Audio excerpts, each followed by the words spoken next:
Hello everyone. Welcome to GK in shorts. आज हम लोग डिस्कस करेंगे नवंबर मंथ के 1 to 7 नवंबर तक के सारे करंट अफेयर। ये पार्ट 1 है। ओवरऑल हम लोग मंथली डिस्कस करते हैं ऑलमोस्ट 200 करंट अफेयर्स। यहाँ पर हम लोग ऑलमोस्ट 50 करंट अफेयर डिस्कस करेंगे, और जिसका मुझे लगेगा मैं आपको उसका बैकग्राउंड भी आपके साथ डिस्कस करूँगा, ताकि आप लोग को चीज़ें समझ में आती रहें। ये करंट अफेयर सभी एग्जाम्स के लिए इम्पोर्टेंट है, आप किसी भी एग्जाम्स की तैयारी कर रहे हो। ठीक है, तो चलिए स्टार्ट करते हैं आज का करंट अफेयर नवंबर का पार्ट 1। देखिए, पहला करंट अफेयर है एक्सरसाइज मालाबार। ठीक है, आपने इस एक्सरसाइज का नाम सुना होगा। ऑस्ट्रेलिया इस बार इसमें पार्टिसिपेट कर रहा है, ज्वाइन कर रहा है इसको, एक्सरसाइज को, along with India, US and Japan. इसके साथ में पार्टिसिपेट कर रहा है। ठीक है, बेसिकली ये एक एनुअल नेवल एक्सरसाइज है, और इस बार ये एक्सरसाइज जो है वो ऐसा एक्सपेक्ट किया जा रहा है कि बे ऑफ बंगाल और अरेबियन सी में होगी। और जो एक्सरसाइज है उसका जो फॉर्मेट होगा वो होगा नो कांटेक्ट एट सी। ठीक है, नो कांटेक्ट एट सी, ये फॉर्मेट होगा। ठीक है, चलिए नेक्स्ट करंट अफेयर देखते हैं। फिर देखिए, ministry of AYUSH and Invest India. ठीक है, इन्होंने प्लान किया है सेटअप करने के लिए strategic policy and facilitation bureau.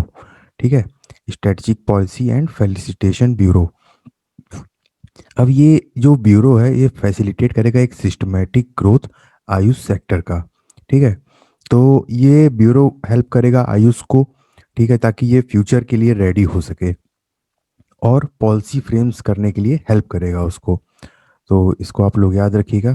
और जो इन्वेस्ट इंडिया है, ठीक है, ये बेसिकली क्या करता है, ये स्टेट स्पेसिफिक और सेक्टर स्पेसिफिक इंफॉर्मेशन देता है टू फॉरेन इन्वेस्टर, और असिस्ट करता है इंडियन इन्वेस्टर्स को कि प्रोवाइड करे इंफॉर्मेशन, ताकि इन्वेस्टमेंट अपॉर्चुनिटीज़ जो हैं अक्रॉस द वर्ल्ड उसको एक्सप्लोर किया जा सके। ठीक है, तो आप लोग ध्यान रखिएगा, ministry of AYUSH and Invest India. फिर देखिए, नेक्स्ट करंट अफेयर है, ब्रिक्स की समिट हुई, BRICS forum was virtually held, और ये वीडियो कॉन्फ्रेंस के थ्रू हुई थी।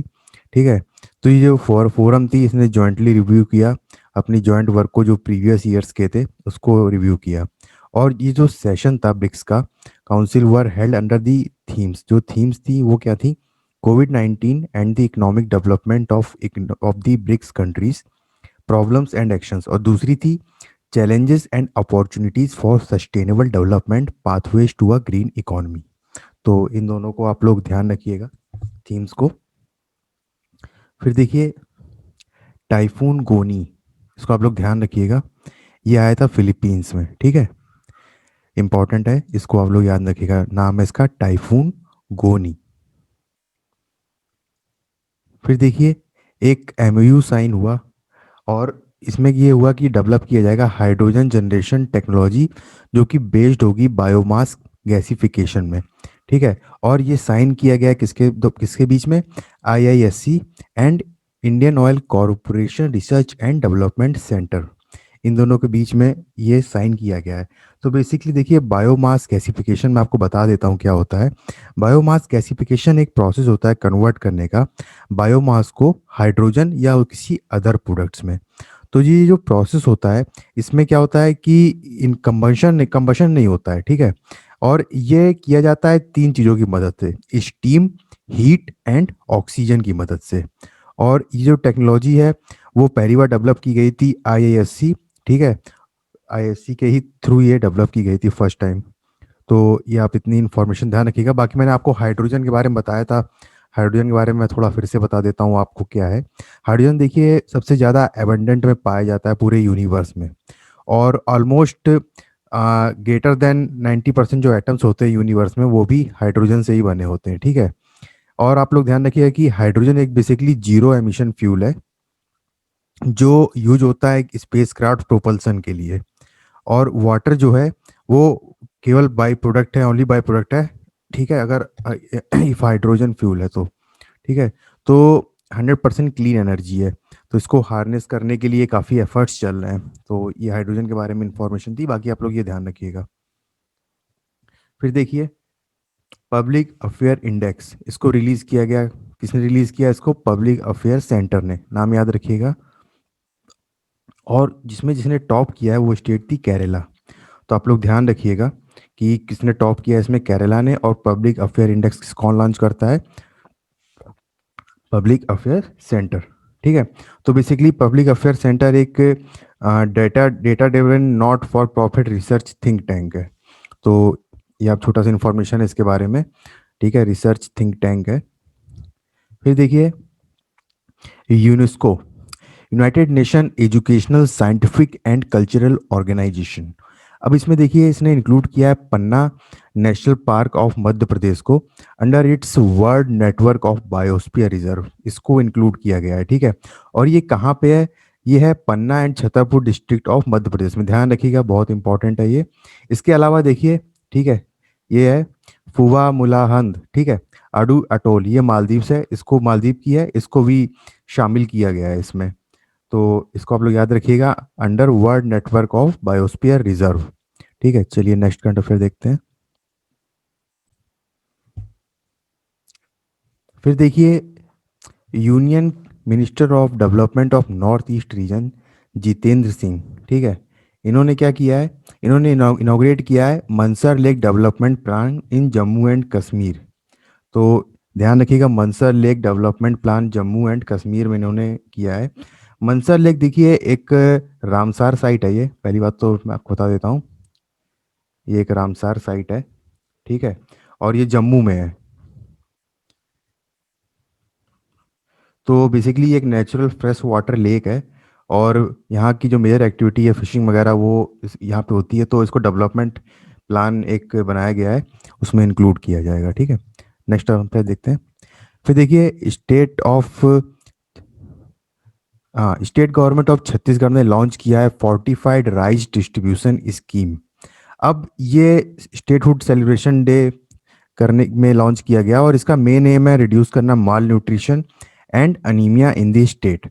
तो आप लोग ध्यान रखिएगा, ये फोर्टिफाइड राइस डिस्ट्रीब्यूशन स्कीम कहाँ पे लॉन्च की है? छत्तीसगढ़ के में लॉन्च की गई है, इंपॉर्टेंट है। फिर देखिए Indian institute of technology Madras ने डेवलप किया है आईआईटी, ठीक है, आईआईटीएम कोविड गेम। ठीक है, और in order to raise awareness, तो ध्यान रखिएगा ये गेम किसने लॉन्च किया है? आईआईटीएम कोविड गेम, इसी नाम है गेम का। और इसको लॉन्च किया है Indian institute of technology Madras ने। फिर देखिए जो इंडियन नेवल शिप एरावत ये पहुंची पोर्ट सुदान। और ये पहुंची है under phase 2 of mission Sagar. Phase 2 mission Sagar में पहुंची है। तो बेसिकली मिशन सागर है क्या? देखिए सागर का फॉर्म ध्यान रखिएगा, security and growth for all in the region mission. ये लॉन्च किया गया था 2015 में under the strategic vision of Indian ocean neighbour. ठीक है, इंडियन ओशियन रीजन नेबर। ठीक है, ध्यान रखिएगा, इसको इंपॉर्टेंट है, फुल फॉर्म याद रखिएगा। और प्रोजेक्ट सागरमाला क्या था? Project Sagarmala basically port lead development के लिए था। ठीक है, ये था पोर्ट लेड डेवलपमेंट के लिए। तो पोर्ट कहाँ पे होंगे? कोस्टल एरियाज में डेवलपमेंट के लिए। तो ध्यान रखिएगा इंडिया की कोस्ट लाइन की लेंथ कितनी है? 7500 किलोमीटर, इसको भी याद रखिएगा। फिर देखिए प्रोजेक्ट मौसम है, इसको ध्यान रखिएगा, ये बेसिकली एक कल्चरल एंड इकोनॉमिक प्रोजेक्ट है। और इसको लॉन्च किया गया था ministry of culture and archaeological survey of India. इतना इंपॉर्टेंट नहीं है पर फिर भी याद रखिएगा कि इससे रिलेटेड है, कल्चरल एंड इकोनॉमिक प्रोजेक्ट है। ठीक है। फिर देखिए गंगा उत्सव। तो गंगा उत्सव वर्चुअली शुरू हुआ और गंगा उत्सव जो है वो ऑर्गेनाइज किया जाता है by national mission for clean Ganga and ministry of जल शक्ति। ये दोनों इनको मिलके ऑर्गेनाइज करते हैं। ठीक है, क्लीन देखिए जो और भी इनिशिएटिव हैं क्लीन गंगा के, जैसे गंगा एक्शन प्लान है, नेशनल रिवर कंजर्वेशन प्लान है, और national river Ganga basin authority, ठीक है, ये है। इसके अलावा गवर्नमेंट क्लीन अप कैंपेन है। तो ये सब चीज़ें हैं। बाकी आप लोग ध्यान रखिएगा गंगा रिवर जो है वो लॉन्गेस्ट रिवर है। ठीक है, थोड़े पॉइंट याद रखिएगा, लॉन्गेस्ट रिवर है इंडिया की, ऑलमोस्ट 2500 किलोमीटर इसकी लेंथ है ऑलमोस्ट। ठीक है। और ये जो रिवर ओरिजिनेट कहाँ से होती है? गंगोत्री ग्लेशियर से ओरिजिनेट होती है ये। ठीक है। और वहाँ पे उसका नेम होता है भागीरथी। और जो भागीरथी है रिवर, वो ज्वाइन करती है अलकनंदा रिवर को देवप्रयाग में उत्तराखंड में, और वहाँ से उसको गंगा बोलते हैं हम लोग। ठीक है। तो ये छोटी सी इन्फॉर्मेशन है, इसको आप लोग याद रखिएगा। और यही रिवर जब देखिए ये फ्लो होके यहाँ पे आ गई ना, ये देखिए यहाँ पे उसको पद्मा बोलते हैं। इसको भी आप लोग याद रखिएगा, जब एक बार बांग्लादेश में पहुंचती है तो वहाँ पे उसको पद्मा बोलते हैं। फिर देखिए दुआर्ते पाचिको, ठीक है, ये इनको इलेक्ट किया गया president of the inter parliamentary union. ध्यान रखिएगा इनका नाम डुआर्टे पार्शेको, ठीक है। इनको इलेक्ट किया गया है president of inter parliamentary union. फिर देखिए इंडिया की first solar powered miniature train जो है उसको इनॉग्रेट किया चीफ मिनिस्टर पिनराई विजयन ने, ठीक है। और इसको इनोग्रेट किया गया है कहाँ पे, वेली टूरिस्ट विलेज में। और ये कहाँ है, केरला में। ध्यान रखिएगा वेली टूरिस्ट विलेज, और ये कहाँ पे है, केरला में। इंडिया रेलवे जो है उसने अनवेल की थी फर्स्ट डेमू। डेमू क्या है, डीजल इलेक्ट्रिक मल्टीपल यूनिट। ये सोलर पावर ट्रेन थी, कहाँ से, दिल्ली से सफदरगंज के लिए। और ये मिनिएचर रेल है, ठीक है। तो मिनिएचर रेल में बेसिकली क्या होता है, जो सारे फीचर्स होते हैं और पूरी सारे फीचर्स होते हैं रेल सिस्टम के, और जैसे टनल हो, स्टेशन हो गया, टिकट ऑफिस हो गया, तो ये सब चीज़ें रहती हैं उसमें। तो ये मिनिएचर रेल है पहली। फिर देखिए केरला ने लॉन्च किया एक state of the art accelerator for electronics technologies, और ये बूस्ट करने के लिए था सदर्न स्टेट के स्टार्टअप्स को। तो ध्यान रखिएगा एक्सेलरेटर फॉर इलेक्ट्रॉनिक्स टेक्नोलॉजीज ये केरला ने लॉन्च की है, और बूस्ट करने के लिए सदर्न स्टेट के स्टार्टअप्स को। फिर देखिए तमिलनाडु गवर्नमेंट ने नोटिफाई किया कि वो 100% जो है मोटर व्हीकल टैक्स एग्जेम्पशन देगी फॉर बैटरी ऑपरेटेड व्हीकल को, ठीक है। तो ध्यान रखिए कौन सी स्टेट एग्जेम्पशन दे रही है, तमिलनाडु। फिर देखिए चीफ मिनिस्टर ऑफ आसाम, इनका नाम है, ध्यान रखिएगा, सर्बानंद सोनोवाल। उन्होंने लेट डाउन किया foundation stone of Indo Israeli centre of excellence for vegetable protected cultivation. ध्यान रखिएगा। और इसको इस्टेब्लिश किया जाएगा खेतरी इन आउटस्कर्ट्स ऑफ गुवाहाटी आसाम। तो ध्यान रखिएगा कि सीएम कौन है आसाम के। और Indo Israeli centre of excellence for vegetable protected cultivation कहाँ पे शुरू हो रहा है, ठीक है। फिर देखिए India and the gulf corporation council Troikaa, ठीक है, इसने अपना एनुअल पॉलिटिकल डायलॉग जो है वर्चुअल मोड में वो किया, कंडक्ट किया। और इसमें देखिए जो गल्फ कॉरपोरेशन काउंसिल क्या है, गल्फ कॉरपोरेशन काउंसिल जो है वो एक inter governmental political and economic, ठीक है, यूनियन है। सारी अरब स्टेट्स हैं इसमें। कौन कौन है इसमें, ध्यान रखिएगा, Bahrain, Kuwait, Oman, Qatar, Saudi Arabia and UAE, ये सब हैं। इराक इसका पार्ट नहीं, ध्यान रखिएगा। ऑप्शन में आपसे पूछ देगा कि गल्फ कॉरपोरेशन काउंसिल में इसमें से कौन पार्ट नहीं है, तो इराक आप लोग ध्यान रखिएगा। इतने सारे नेम्स नहीं याद रख पाएंगे कौन है कौन नहीं है, लेकिन इराक जरूर ध्यान रखिएगा कि वो इसका पार्ट नहीं है, ठीक है। तो ये बेसिकली मीटिंग थी टाइज को रिव्यू करने के लिए, कोविड-19 की सिचुएशन जो चल रही है उसको देखते हुए। फिर देखिए पीएम मोदी, इन्होंने क्या किया, अप्रूव किया proposal for investing 1810 crore for to the 210 megawatt Luhri stage 1 hydro power project. तो आप लोग को क्या ध्यान रखना है, ये जो Luhri stage 1 hydro power project है ये कौन सी रिवर पे बन रहा है, ये बन रहा है सतलज रिवर पे। और इस रिवर को शताद्री बोलते हैं, ये एंशियंट टाइम्स में इसका ये नाम था शताद्री, ठीक है। फिर देखिए भाखड़ा डैम जो है वो भी इसी रिवर पे ही बना हुआ है, सतलुज रिवर पे। तो इसका भी आप लोग नाम ध्यान रखिएगा। फिर देखिए 13th urban mobility India conference जो है वो ऑर्गेनाइज की गई ministry of housing and urban affairs के द्वारा, और थीम थी emerging trends in urban mobility. इसको थीम को याद रखिएगा, इंपॉर्टेंट है ये थीम। फिर देखिए 6 वुमेन लेड स्टार्टअप जो है उन्होंने जीता कोविड-19 श्री शक्ति चैलेंज, ये बहुत इंपॉर्टेंट है, इन्होंने ये जीता है। और ये चैलेंज ऑर्गेनाइज किया गया था my government and UN women के द्वारा। तो बेसिकली इसमें क्या था, इनोवेटिव सॉल्यूशंस के साथ वुमेन्स जो हैं वो आगे आई थी, तो इसमें इनको इनाम मिला। और जो टॉप 3 थी उनका नाम था डॉक्टर पी गायत्री हेला, ठीक है। ये बेसिकली फाउंडर है एक बेंगलुरु बेस्ड रिसाडा लाइफ साइंसेज प्राइवेट लिमिटेड की। ये है रोमिथा घोष, ठीक है। And she is a cancer survivor, और इन्होंने फाउंड किया था Shimla based I heal health tech private limited. और ये हैं अंजना राम कुमार, ठीक है। और इनके साथ एक और है डॉक्टर अनुष्का अशोकन। तो आप लोग ध्यान रखिएगा कि श्री शक्ति चैलेंज किससे रिलेटेड है, बेसिकली ये भी ध्यान रखिएगा। देखिए जो जो इम्पोर्टेंट, देखिए उस ऑर्डर में ध्यान रखिए। वुमेन लेड स्टार्टअप, ठीक है, 6 वुमेन ने जीता Shri Shakti challenge innovation innovative solutions देने के लिए। और एक दो नाम याद रख पाए तो रख लीजिएगा, नहीं तो कोई ज़रूरत नहीं है। फिर देखिए दो एमओयू साइन हुए इंडिया और यूके के बीच में, ठीक है। पहला हुआ मेडिकल की फील्ड में प्रोडक्ट रेगुलेशन, और दूसरा हुआ इंफॉर्मेशन कम्युनिकेशन टेक्नोलॉजी, ठीक है, एंड टेलीकम्युनिकेशन सेक्टर। फिर देखिए प्रसार भारती, ठीक है, and Bhaskaracharya national institute for space application and geo informatics, इन्होंने एक एमओयू साइन किया। अब बेसिकली क्या है कि जो 51 डीटीएच चैनल हैं, ठीक है, वो अवेलेबल होंगे to all DD fresh dish viewers को एच डीडी को ब्रांडेड चैनल्स। तो ध्यान रखिएगा इंफॉर्मेशन को, ठीक है। इसके देखिए बहुत सारे प्लेटफॉर्म हैं, एक स्वयं प्लेटफॉर्म है और डीजी शाला है। तो आप लोग देख सकते हैं, मतलब, लेकिन आप लोग बेसिकली ध्यान रखें कि प्रसार भारती और Bhaskaracharya national institute for space application and geo informatics ने साइन किया एमओयू, ठीक है। फिर देखिए नेक्स्ट क्या है। नेक्स्ट देखिए union minister of state for tourism and culture कौन है, श्री प्रहलाद सिंह पटेल, याद रखिएगा। इन्होंने इनॉग्रेट किया है टूरिस्ट फैसिलिटेशन सेंटर, कहाँ पे किया है, गुरुवायूर केरला में, ठीक है। और ये प्रसाद स्कीम के अंडर में किया गया है।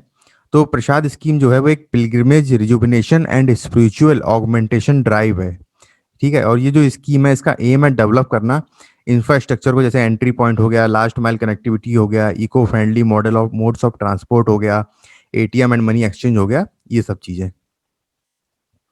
फिर देखिए प्राइम मिनिस्टर जो नरेंद्र मोदी हैं, उन्होंने चेयर किया वर्चुअल राउंड टेबल कॉन्फ्रेंस, और इसमें virtual global investor round table, ठीक है, ये ऑर्गेनाइज की गई मिनिस्ट्री ऑफ फाइनेंस और national investment and infrastructure fund के द्वारा। अब बेसिकली इसमें क्या है कि इसमें जो इंडियन बिजनेस लीडर्स होंगे वो हेल्प करेंगे, ठीक है। गवर्नमेंट ऑफ इंडिया की डिसीजन मेकर्स जो हैं वो एक प्लेटफॉर्म पे आएंगे और हेल्प करेंगे इंडिया की। तो ये बेसिकली से ये था virtual global investor round table. तो इसके बारे में थोड़ा इन्फॉर्मेशन याद रखिएगा इतनी सी। तो इसमें बेसिकली अपॉर्चुनिटी दी जाएगी जो लीडिंग ग्लोबल इन्वेस्टर हैं और इंडियन बिजनेसमैन लीडर हैं, ताकि वो एंगेज हो सकें आपस में और पॉलिसी जो है उसको बना सकें। फिर देखिए इंफॉर्मेशन एंड ब्रॉडकास्टिंग मिनिस्ट्री ने कॉन्स्टिट्यूट की 4 मेंबर की कमिटी रिव्यू करने के लिए guidelines on television rating agencies, ठीक है। तो ये जो कमिटी है ये हेड की जाएगी बाई शशि शेखर वेमपति। ध्यान रखिएगा ये बहुत इंपॉर्टेंट है, वेरी इंपॉर्टेंट। ये इस मीटिंग को कमिटी को हेड करेंगे। और ये बाकी अदर मेंबर्स हैं 3, ठीक है, डॉक्टर शलभ, राजकुमार उपाध्याय और पुलक घोष। तो इनका जरूर नाम रखिएगा, ये हेड कर रहे हैं मीटिंग, कॉन्स्टिट्यूट की गई है जो गाइडलाइंस को मेजर करेगी ऑन टेलीविजन रेटिंग एजेंसीज। फिर देखिए डीआरडीओ, डीआरडीओ ने क्या किया, टेस्ट फायर किया advance version version of Pinaka rocket. तो ये पिनाका रॉकेट बेसिकली एक मल्टी बैरल रॉकेट है, लॉन्चर सिस्टम, इसको बोलते हैं शिवाज बो। फिर देखिए बांग्लादेश और यूएस के बीच में एक नेवल एक्सरसाइज हुई, उसका नाम था कैरेट। इसका ये एब्रीविएशन है और पूरा नाम है corporation afloat readiness and training, ठीक है। फिर देखिए यूएस जो है वो फर्स्ट नेशन था जो विड्रॉ किया officially Paris climate change agreement से। तो आप लोग ध्यान रखिएगा कि फर्स्ट कंट्री कौन सी है, यूएस है। और पेरिस क्लाइमेट डील क्या थी, ये डील का जो एम था, इसका एम था keeping the global temperature rise for the century below 2 degree Celsius, ठीक है, above the pre industrial level. तो इसको याद रखिएगा। और it also seek to pursue efforts to limit करना था temperature increase to 1.5 degree Celsius. तो इसके ये 2 चीज़ें थी, तो इसको आप लोग ध्यान रखिएगा, ठीक है। आप लोग ये भी बताइएगा मेरे को कमेंट सेक्शन में कि सबसे biggest emitter green house gas का कौन है, ठीक है। बताइएगा कौन है, यूएस की चाइना, आप लोग बताइएगा कमेंट सेक्शन में इसको। फिर देखिए लेफ्ट रूल्ड स्टेट जो केरला ने उसने डिसाइड किया कि वो विड्रॉ कर रहा है जनरल कंसेंट जो देते हैं सीबीआई को, जो स्टेट में आके इन्वेस्टिगेट करती है वहाँ के लोगों पे अगर कुछ इन्वेस्टिगेशन चल रही होती है। और ये थर्ड स्टेट है जिसने इसको ज्वाइन किया है। महाराष्ट्र और वेस्ट बंगाल ने सिमिलर मूव जो है वो पास किया था इससे पहले सेम। ठीक है। तो फिर आगे देखते हैं। फिर देखिए इंटरपोल ने जो है वो इंटरपोल का फुल फॉर्म क्या है? International Criminal Police Organisation. अब इसने क्रिएट किया है to secure and flexible services in order to facilitate cyber crime related communication to the law enforcement agencies and other stakeholders। अब इसने दो चीज़ें बनाई हैं इसमें, ठीक है, टाइमली इंटेलिजेंस के लिए। पहली चीज़ है cyber crime knowledge exchange work space, और दूसरी है cyber crime collaborative platform operation. तो ये दो चीज़ें बनाई हैं। ठीक है। तो ये जो वर्क स्पेस है ये क्या करेगा? ये हैंडल करेगा जो general and non police information होती है उसको। और ये जो cyber crime collaborative platform operation है ये असिस्ट करेगा लॉ एनफोर्समेंट एजेंसीज अब उनके ऑपरेशंस में। तो ध्यान रखिएगा ये दो चीज़ें नई बनाई हैं। फिर देखिए अमोर फाल्कन। ठीक है। ये बेसिकली जैसे ही विंटर आती है तो ये माइग्रेटरी बर्ड अमोर फाल्कन चलना शुरू करती है। और ये आ, आती है नागालैंड में। कहाँ पे आती है? डोयांग लेक में। तो आप लोग ध्यान रखिएगा डोयांग लेक कहाँ है? नागालैंड में। और नागालैंड को जो बोलते हैं हम falcon capital of the world भी बोलते हैं, ये बहुत इंपॉर्टेंट है। ठीक है। अभी बेसिकली अगर आपने देखा हो न्यूज़ में कुछ दिन पहले आई थी कि एक टैग लगा दिया गया था इसके, तो लगभग पूरे ईयर में 28,000 किलोमीटर की जर्नी इसने तय की थी पूरी। फिर देखिए गवर्नमेंट ऑफ बांग्लादेश ने एक एमयू साइन किया है। ठीक है, किसके साथ? सीरम इंस्टीट्यूट ऑफ इंडिया के साथ। आप मेरे को बताइएगा, मैंने आपको एक बार बताया ये कहाँ पे institute? Serum institute of India. तो कोविड 19 वैक्सीन जो है वो कोविशील्ड 3 करोड़ लगभग वैक्सीन देगा। और ये वैक्सीन को कौन डेवलप कर रहा है? अस्त्रजेनेका। ठीक है, इसको ध्यान रखिएगा। इंडिया में बेसिकली कौन सी तीन वैक्सीन बनाई जा रही है? एक रशियन वैक्सीन है जिसको नाम दिया गया है स्पुतनिक 5। दूसरी है ऑक्सफोर्ड यूनिवर्सिटी वैक्सीन जिसको बोलते हैं कोविशील्ड। तीसरी है the Covaxin that has been developed by Indian Council of Medical Research and Bharat Biotech. तो तीनों के नाम ध्यान रखिएगा, आपसे पूछ सकता है ये। फिर देखिए इंडिया और Indonesia fifth joint working meeting हुई इनकी कोल पे। तो इंडिया जो है कोल कोल वहाँ से एक्सपोर्ट इंपोर्ट करने के लिए ये मीटिंग हेल्ड की थी। तो इंडिया ने इसलिए इंडोनेशिया को चुना क्योंकि उसका जो एक्सपोर्ट था वो बहुत ही कम हो रहा था कोविड 19 पैंडेमिक में। तो इंडिया वहाँ से अच्छा खासा एक्सपोर्ट कर सकता है, इंपोर्ट कर सकता है अपनी कंट्री में। इंफॉर्मेशन ध्यान रखिएगा इंडिया के पास फोर्थ लार्जेस्ट रिजर्व है कोल के पूरे वर्ल्ड में। इंडिया इंपोर्ट करता है 250 मिलियन से ज़्यादा। और साउथ अफ्रीका जो है वो लार्जेस्ट सप्लायर है कोल का इंडिया में। ठीक है। फिर देखिए गुरुद्वारा दरबार साहिब।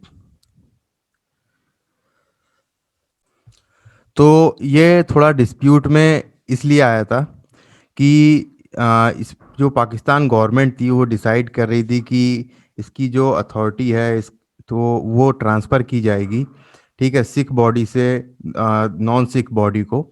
इसको लेके ये थोड़ा सा न्यूज़ में था, तो आप लोग ध्यान रखिएगा। ठीक है। इसको गुरुद्वारा दरबार साहिब को गुरुद्वारा करतारपुर साहिब भी बोलते हैं। और ये कहाँ पे लोकेटेड है? ये पाकिस्तान के नौरवाल डिस्ट्रिक्ट में है जो रवि रिवर के अक्रॉस है। और ये जो गुरुद्वारा है ये 5 किलोमीटर है कहाँ से? देरा बाबा नानक श्राइन में। ऐसा बोलते हैं कि गुरु नानक ने यहाँ पर लगभग 15 to 20 ईयर्स अप्रॉक्सीमेटली अपने स्पेंड किए थे। ठीक है। तो ये काफ़ी इम्पोर्टेंट है, तो आप लोग लोकेशन इसकी ध्यान रखिएगा ये कहाँ पे है। फिर देखिए first India Nordic Baltic conclave हुआ। ठीक है। और ये भी वर्चुअली हुआ, सब वर्चुअली हो रहे हैं।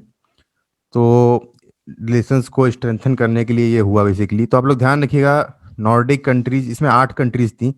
नॉर्डिक बाल्टिक 8 कंट्रीज थी टोटल। और इसमें जो बाल्टिक कंट्रीज थी, तो आपसे बाल्टिक कंट्रीज के बारे में पूछ सकता है, जो बाल्टिक सी के अराउंड है, वो थी लातविया, लिथुआनिया और एस्टोनिया। और नॉर्डिक कंट्री जो होती है वो होती नॉर्वे, डेनमार्क, फिनलैंड, स्वीलैंड, स्वीडन और आइसलैंड। तो नॉर्डिक कंट्रीज़ की आप कैपिटल देख लीजिएगा और आप मेरे को कमेंट कमेंट सेक्शन में बताइएगा, ठीक है। पूछता है क्योंकि काफ़ी। फिर देखिए, रिजर्व बैंक ऑफ इंडिया ने अनाउंस किया को लैंडिंग मॉडल स्कीम। अब अंडर दी को लैंडिंग मॉडल स्कीम बैंक और नॉन बैंक फाइनेंशियल कंपनी, ठीक है, अब ये लोन प्रोवाइड कर सकेंगी प्रायोरिटी सेक्टर को, बोरोवर्स को, बेस्ड ऑन प्रायर एग्रीमेंट। तो जो को लैंडिंग मॉडल है, ये इम्प्रूवमेंट ये इम्प्रूवमेंट है को ओरिजिनेशन लोन स्कीम का, जो पहले एक बार आई थी, ठीक है। तो यहाँ पर इसमें क्या होता था को ओरिजिनेशन में कि जब दो या दो से ज़्यादा लैंडर्स जो हैं मनी को लैंड करते थे बोरोवर को, तो आरबीआई ने उस स्कीम को अनाउंस किया था ऑलमोस्ट 2 साल पहले। इसमें क्या था कि जितने भी शेड्यूल्ड कॉमर्शियल बैंक थे, ठीक है, रीजनल रूरल बैंक और स्मॉल फाइनेंस बैंक को हटा के वो एंगेज कर सकते थे अपने आप को नॉन बैंकिंग फाइनेंशियल, ठीक है, कंपनीज में। और ठीक है, यही था, ठीक। तो उसी को थोड़ा सा इम्प्रूवमेंट करके ये दिया गया है। तो ध्यान रखिएगा, सीएलएम का फॉर्म क्या होता है, को लैंडिंग मॉडल। और ये बेसिकली स्कीम है, ठीक है, लैंड करने की। बैंक एंड एनबीएफसी जो है वो प्रोवाइड कर सकते हैं loan to private sector borrowers. फिर देखिए, fourth fourth high level meeting हुई इंडिया ओपेक की, ठीक है। और इंडिया ओपेक एनर्जी डायलॉग हुआ था, इसको हेड किया था ऑयल मिनिस्टर, इनका नाम था धर्मेंद्र प्रधान। तो आप ओपेक के बारे में थोड़ा सा देख लीजिए कि क्या है। देखिए, ओपेक बेसिकली एक इंटर गवर्नमेंटल ऑर्गेनाइजेशन है, ठीक है, और इसमें ऑलमोस्ट 13 नेशन है। तो आप लोग ध्यान रखिएगा, ये कहाँ फाउंड किया गया था, बगदाद में फाउंड किया गया था ये, ठीक है, ओपेक। और दूसरी चीज़ देखिए, इसका हेडक्वार्टर ध्यान रखिएगा ओपेक का कहाँ है, ये वियना ऑस्ट्रेलिया ऑस्ट्रिया में है। लेकिन ध्यान रखिएगा कि ऑस्ट्रिया जो है वो ओपेक का मेंबर नहीं है, ठीक है, ये मेंबर है ओपेक के सारे। तो आप लोग ध्यान रखिएगा कि ऑस्ट्रिया इसका मेंबर नहीं है। आप लोग मेरे को अच्छा कमेंट सेक्शन में बताइए कि ओपेक प्लस क्या है। ओपेक ये हो गया, ठीक है, ओपेक प्लस क्या है। फिर देखिए, चाइना ने सक्सेसफुली लॉन्च की 13 सैटेलाइट विद सिंगल रॉकेट। कहाँ से? ताइवान सैटेलाइट लॉन्च सेंटर से। और ये चाइना में, ठीक है।